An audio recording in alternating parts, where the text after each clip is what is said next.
Hello friends, आप सभी लोग कैसे हैं। आशा करती हूँ कि हमारे भगवान भोलेनाथ की कृपा से आप सभी लोग अच्छे होंगे, स्वस्थ होंगे, मस्त होंगे। तो आज हम आप सभी को हरी तालिका तीज की आप सभी को ढेरों सारी शुभकामनाएं देती हूँ मित्रों। तो हम आज आप सभी को यही बताने वाले हैं कि हरी तालिका तीज का व्रत हमें किस दिन और किस तारीख को करना है। तो चलिए, आप सभी बिना वीडियो क्लिक किए हुए हमारे वीडियो पर बने रहिए ताकि आप सभी को पूरी विधि समझ में आए मित्रों। तो चलिए अब हम शुरू करते हैं।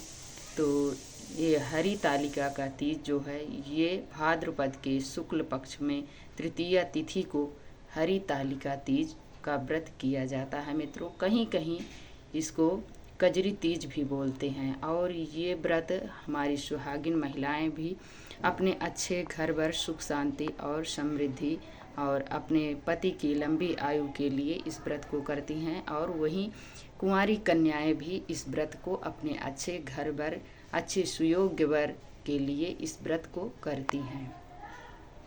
तो इस व्रत को हमें किस दिन करना है ये हम आप सभी को बताएंगे, और कैसे करना है, क्या क्या सामग्री लगती है, तो सब हम आप सभी को इस वीडियो के माध्यम से बताएंगे। तो ये व्रत 6 सितंबर 2024 दिन शुक्रवार पड़ रहा है और ये उस दिन माता लक्ष्मी का दिन है मित्रों।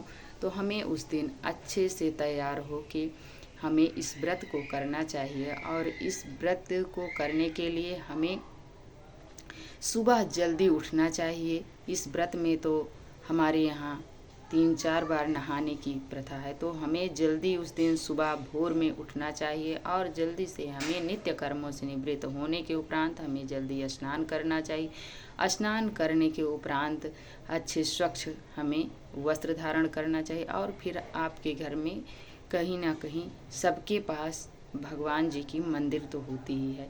तो हमें भगवान जी के समक्ष खड़े होकर हाथ में पुष्प और अक्षत, कुसा हो तो कुसा लेकर हमें अपने व्रत का संकल्प लेना चाहिए और नाम गोत्र सहित आपको बोलना चाहिए। और जो आप मनोकामना के लिए इस व्रत को कर रहे हैं,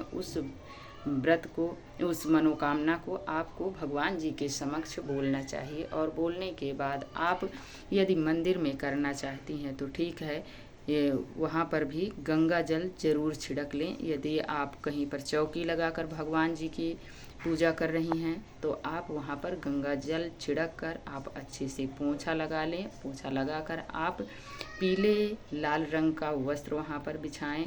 यदि आपके पास कोरा है तो कोरा बिछा लीजिए। यदि पुराना है आपका तो गंगा जल जरूर छिड़क लें। और उसके बाद बिछाकर हमें भगवान जी को अक्षत और पुष्प का आसन देते हुए भाव से हमें भगवान भोलेनाथ को और गौरा मैया को हमें वहाँ पर विराजमान कर लेना चाहिए। फिर उसके बाद आप उन्हें मानसिक रूप से, यदि विग्रह रूप में हैं तो आप मानसिक रूप से उन्हें स्नान करवाएं। और कहीं कहीं तो प्रथा है कि मिट्टी की आप पार्थिव शिवलिंग बनाएं और उससे विसर्जन करें। तो हमारे यहाँ मित्रों ये नहीं होता है। हमारे यहाँ मंदिर में जाकर सभी महिलाएं पूजन करती हैं और उसमें से जो गौरा मैया के लिए कुछ सामग्री सुहाग की चढ़ती है, भोग प्रसाद चढ़ता, उसमें से थोड़ा थोड़ा कुछ चीज़ें हमें विसर्जित करनी पड़ती हैं। तो जैसे हो गया कि चूड़ी वगैरह और कुछ फल है, कुछ मिष्ठान है, तो ये हमारे यहाँ प्रथा है विसर्जन करने की। और हमारे यहाँ मंदिर में और विग्रह रूप में पूजन किया जाता है। तो आपके यहाँ जैसे होता हो वो आप वैसे अपने रीति रिवाज के अनुसार करिए। तो हमें मानसिक रूप से एक लोटे में जल लेना है और पुष्प से हमें अच्छे से भगवान भोलेनाथ को ऐसे पूरे चौकी पर आप छींटा लगा लें। छींटा लगाने के उपरांत यही भाव आपके अंदर रहे कि हम भगवान भोलेनाथ को, माँ गौरा पार्वती को और गणेश जी को हम पंचामृत से स्नान करवा रहे हैं। और स्नान करवाने के उपरांत हमें अच्छे से भगवान जी को अंक पोषण कर लेना चाहिए। और इसके उपरांत हमें इत्र जरूर लगाएं भगवान जी को, इसलिए कि उनको अति प्रिय होता है, हमें इत्र जरूर लगाना चाहिए। तो आप सभी को मैं दिखाती हूँ, हमने भगवान भोलेनाथ के लिए देख सकते हैं हमने इत्र ले रखा है ये, और माँ गौरा पार्वती के लिए ये सिंदूर रखा है। ये कोरा है, ये हम मंदिर में हमेशा रखते हैं और भगवान जी को ही इस सिंदूर से हम टीका करते हैं। और भगवान भोलेनाथ के लिए ये हमने चंदन रखा है और आरती करने के लिए हमने कपूर लिया है और गंगा जल छिड़काव के लिए हमने यहाँ पर लिया है। तो आप सभी देख सकते हैं। और हमें यदि आपके पास जनेऊ है तो आप जनेऊ भगवान भोलेनाथ को समर्पित करें, यदि नहीं है तो आप इस कलावे को ले लें और इसमें से 7 तार निकाल कर आप उसे मोड़कर भगवान जी को स्नान कराने के बाद आप जनेऊ जरूर धारण कराएं।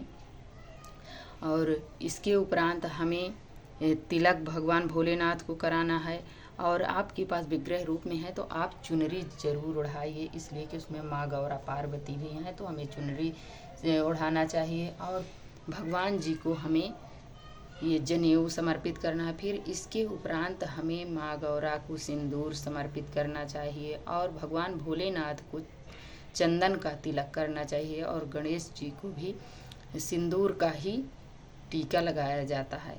तो आप सभी देख सकते हैं हमने लगाया है। और इसके उपरांत हमने माँ गौरा पार्वती के लिए एक मंगलसूत्र लिया है और हमने माँ गौरा पार्वती को आप सभी देख सकते हैं हमने उन्हें पहनाया है। और गौरी पुत्र गणेश भगवान को दूर्वा अति प्रिय है मित्रों, तो हमें ज़रूर ले आना चाहिए और गणेश जी को हमें दूर्वा ज़रूर समर्पित करनी चाहिए। आप सभी देख सकते हैं हमने यहाँ पर दूर्वा समर्पित किया है। और माँ पार्वती को लाल पुष्प समर्पित करें और भगवान भोलेनाथ को सफ़ेद पुष्प अति प्रिय है तो हमें ज़रूर समर्पित करना चाहिए। और आपके पास जो भी पुष्प हो वो ज़रूर आप भगवान जी को समर्पित करें। और आप इस व्रत में हरितालिका तीज के व्रत में हमें कलश की स्थापना ज़रूर करनी चाहिए। तो देख सकते हैं मित्रों हमने यहाँ पर कलश की स्थापना की है। तो हमें सबसे पहले चावल से अष्टदल कमल बना लेना चाहिए और बनाने के बाद उसमें बीच में हमें थोड़ा चावल रहे, थोड़ा हल्दी, सिंदूर नीचे डालकर हमें उस पर लोटा अपना रखना चाहिए। लोटे में हमें स्वास्तिक बना लेना चाहिए। देख सकते हैं आप सभी ये माता लक्ष्मी का प्रतीक माना जाता है और कलश जो होता है हमारे पूजा का साक्षी होता है तो हमें ज़रूर रखना चाहिए। और उसके लोटे में हमें मौली बांध लेना चाहिए। देख सकते हैं हमने बांधा है मित्रों। फिर लोटे के अंदर हमें सिक्का, सुपारी, अच्छत और पुष्प, लौंग, ये 5 चीज़ें हमें अंदर लोटे के डाल देना चाहिए और जल से भर देना चाहिए। फिर उसमें पंच पल्लव लगाकर उसमें हल्दी से, चंदन से, कुमकुम से हमें टीक देना चाहिए अच्छे से। और फिर एक आप चाहें तो श्रीफल ले लें, नारियल, उसको चुनरी में लपेट कर आप कलावे से बांध दीजिए और उसमें भी टीका कर दीजिए और लोटे पर हमें विराजमान कर देना चाहिए। और इसके उपरांत हमें भगवान भोलेनाथ के लिए आप भोग प्रसाद जो भी आपको से बन पड़े वो ज़रूर लगाइए। और उस दिन हमें सफ़ेद चीज़ का भोग लगाना चाहिए, जैसे दूध की बनी चीज़ हो, हलवा हो और कोई भी मिठाई हो तो आप ज़रूर लगाएं। और भोग लगाते समय हमें जल ज़रूर रखना चाहिए मित्रों, जल हमें नहीं भूलना चाहिए। और भगवान भोलेनाथ को ऋतु फल आपके पास जो भी अवेलेबल हो वो ज़रूर लगाएं। और इस व्रत में हमें खीरे का भोग ज़रूर लगाना चाहिए। हमारे यहाँ तो मित्रों ज़रूर लगाया जाता है। सेब हो गया, नाशपाती हो गया, खीरा हो गया, केला हो गया, जो भी आपके पास हो, 3 रंग का फल, 4 रंग का, 5 रंग का, जो भी आपके पास हो वो आप फल का भोग ज़रूर लगाएं। और माँ गौरा पार्वती को हमें सुहाग की कुछ चीज़ें ज़रूर समर्पित करनी चाहिए मित्रों। तो आप सभी देख सकते हैं हमने बिंदी रखा है, नेल पेंट है और लिपस्टिक है, महावर है, सिंदूर है, चुनरी है, पाउडर है और हमने यहाँ पर गौरा मैया के लिए चूड़ी समर्पित की है। और कान का ये झुमका है, एक मंगलसूत्र है यहाँ पर। और इसमें से कुछ चीज़ें हमें दान देनी चाहिए मित्रों, जैसे हो सके तो आप अपने मान को दें और नहीं तो आप अपनी सास को दें। और कुछ सामग्री उसमें से आप प्रसाद स्वरूप अपने लिए ज़रूर रखना चाहिए। और पूजा में रही कमियों के लिए हमें दक्षिणा मित्रों नहीं भूलना चाहिए, हमें दक्षिणा ज़रूर रखनी चाहिए। और सबसे पहले हमें धूप दीप जला लेना चाहिए पूजा में। मित्रों, हमने भूल गई थी आपको बताने के लिए, फिर भी हमने जला के रखा है। तो देख सकते हैं, हमें धूप दीप ज़रूर जला लेना चाहिए। और इस व्रत को हमें विधि विधान पूर्वक करना चाहिए मित्रों। और इसमें स्त्रियों को 16 श्रृंगार कर लेना चाहिए। एक दिन पहले ही हमें मेहंदी लगा लेनी चाहिए और उस दिन हमें महावर, चूड़ी, बिंदी, सिंदूर, नेल पेंट और मेहंदी, ये सब 16 श्रृंगार हमें ज़रूर करना चाहिए। इसलिए कि हमारे भगवान भोलेनाथ को 16 श्रृंगार बहुत प्रिय है, तो हमें ज़रूर करना चाहिए। और ये व्रत मित्रों प्रदोष काल में ही किया जाता है विधि विधान से। और इस दिन हमें मंदिर ज़रूर जाना चाहिए। इस व्रत को करने के लिए हमें उस दिन आप किसी न किसी समय टाइम निकाल कर हमें ज़रूर जाना चाहिए। चाहे तो आप सुबह के टाइम जाएं, आप नॉर्मली पूजा जैसे रोज़ करते हैं वैसे करके चले आइए, लेकिन हमें मंदिर ज़रूर जाना चाहिए। और आप चाहें तो अपने घर पे ही पूजा करें, लेकिन एक बार आपको दिन भर में ज़रूर जाना चाहिए शिवालय भगवान भोलेनाथ और माँ गौरा पार्वती की पूजा के लिए। उस दिन ज़रूर जाएं और पूजन करके आएँ। और शाम को इस व्रत में हमें प्रदोष काल में इस व्रत को विधि विधान पूर्वक करते हैं। और करने के उपरांत हम जब भगवान भोलेनाथ का पूजन कर लें, फिर उसके उपरांत जो आपने इस लोटे में जल रखा है, इसको हमें चंद्रमा को अर्घ देना चाहिए। अर्घ देने के बाद ही आप इस व्रत को कोई हैं बिना फल फ्रूट खाए नहीं रह सकते हैं। तो हमें इस व्रत में जब तक अर्घ नहीं देते हैं तब तक हमें कोई चीज़ नहीं खानी चाहिए, ना कुछ पीना चाहिए, ना कुछ खाना चाहिए। इस व्रत को तो हमें निरा जल ही रखना चाहिए 24 घंटे, तभी आपको पूर्ण फल मिलता है। यदि आपको किसी प्रकार की समस्या है, आप प्रेग्नेंट हैं या कोई दिक्कत है आपको, तो आप उस दिन पूरे दिन आप निर्जला व्रत रखें। और शाम को आप पूजन विधि विधान से करने के बाद आप चंद्रमा को अर्घ देने के बाद ही आप कुछ जलपान कर सकते हैं। तो फिर उसके बाद आप चाहे फल खा लें, चाहे कुछ मीठा खा लें, और आप जल ग्रहण कर सकते हैं। और इसमें जल ग्रहण करने का भी एक विधान होता है। तो उस विधान को हम बताएंगे आप सभी को कि इस व्रत में हमें एक सांस में जो आप जल पी सकें उतना ही पिया जाता है। दोबारा सांस लेकर हमें नहीं पीना चाहिए, इसका विधान नहीं है। तो हमें इसको इसी प्रकार करना चाहिए। और इस व्रत को कुछ लोग कहते हैं कि इस व्रत को हम कहाँ से उठाएं, तो इस व्रत को आप मायके से भी उठा सकती हैं और इस व्रत को आप ससुराल से भी उठा सकती हैं। और इस व्रत में हमें पहली बार तो सारी सामग्री जो पूजन की होती है ये हमें ससुराल पक्ष से लेनी चाहिए। यदि आप कुंवारे पर कर रही हैं तो आप मायके से कर सकती हैं। यदि आप इसको शादी के बाद करती हैं तो इसमें सबसे पहली बार हमें ससुराल से ही सारी सामग्री होनी चाहिए।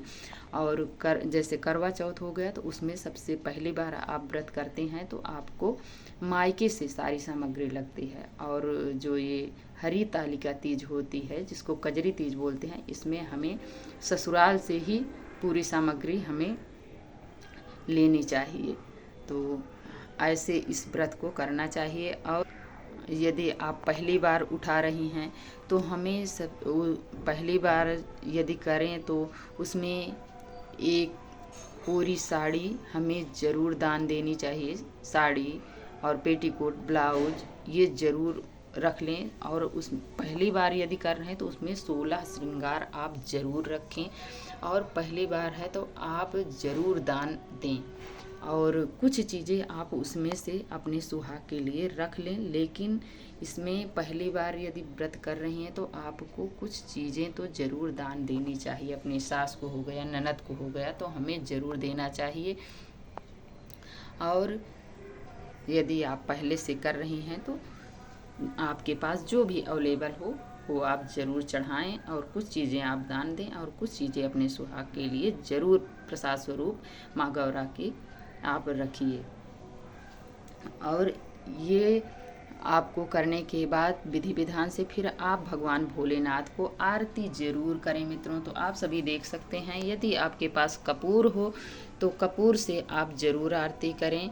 यदि नहीं है तो आप जो दीपक आप भगवान के समक्ष प्रज्वलित की हैं उसी दीपक से आप भगवान भोलेनाथ की आरती कर सकते हैं। और जो दीपक जलाए हैं मित्रों, उसमें हमें घी का ही दीपक होना चाहिए, ना कि तेल का नहीं। हमें उस दिन देसी घी का ही दीपक जलाना चाहिए और उसी से हमें आरती करनी है। करने के बाद हमें भगवान भोलेनाथ के समक्ष हाथ जोड़कर प्रार्थना करनी चाहिए कि हे भगवान भोलेनाथ, हे माँ गौरा पार्वती, हे गौरी पुत्र गणेश भगवान, जो भी मेरे पूजा पाठ में रही कमियों के लिए आप मैं हाथ जोड़कर आपके समक्ष विनती कर रही हूँ प्रभु, मेरी गलती को आप क्षमा करें।